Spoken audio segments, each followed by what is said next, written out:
Bugun sizlar bilan yumshoqqina, kam xarj, barakali, mayingina yoshik pirojnilarini tayyorlaymiz. Birinchi bo'lib tuxumlarimizni chaqib sovolamiz, ustiga shakarni solib, mikserda mast 2-3 baravar ko'payguncha ko'pirtiramiz. Ustiga achchiq choy, yog' solib, venchikda birov aralashtiramiz. Ustiga kakao, razaqli unlarimizni elidan o'tkazib solib, venchikda bir xil massa qilib olamiz va gaz listiga solib 180 gradusga 15 minutga yuboramiz.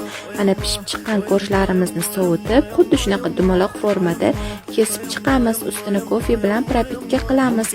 Qaymoqli krem tayyorlab olamiz. Bananlarimizni to'g'rab olamiz.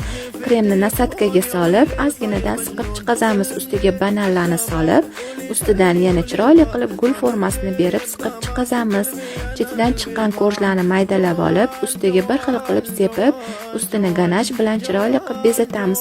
Mana juda ham yumshoqqina, mayingina pirojnilarimiz tayyor.